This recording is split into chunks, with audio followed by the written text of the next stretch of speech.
ঝালমুড়ি খেয়েছি আমি আর ঝাল লেগেছে তৃণমূল কংগ্রেসের, বললেন প্রধানমন্ত্রী নরেন্দ্র মোদী। আজ মুর্শিদাবাদে নির্বাচন ছিল, ঠিক তার পাশে কৃষ্ণনগরে ভোট প্রচার করেন প্রধানমন্ত্রী। তিনি বলেন 50 বছরেও এমন শান্তিতে ভোট হয়নি বাংলায়। और मई को बंगाल में भी बीजेपी की विजय का जश्न होगा।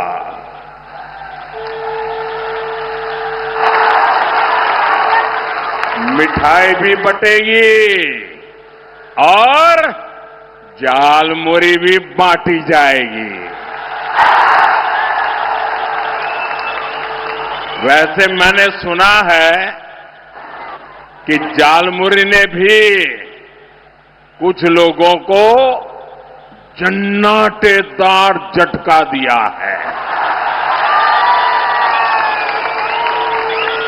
झालमुड़ी मैंने खाई, लेकिन झाल টিএমসি को लगी है।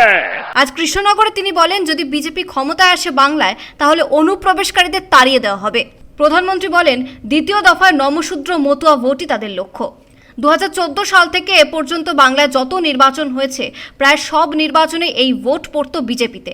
এবার তাদের অনেকেরই নাম বাদ পড়েছে এসআইআরে। দক্ষিণবঙ্গের 142টি কেন্দ্রে ভোটের আগে মতুয়া নমশূদ্রদের নিয়ে তিনি সিএ ইস্যু জিয়ে রাখলেন। মোদী বলেন ভোট মিটলেই নাগরিকত্ব দেওয়া হবে মতুয়া নমশূদ্রদের। ব্যুরো রিপোর্ট, পূবের কলম ডিজিটাল।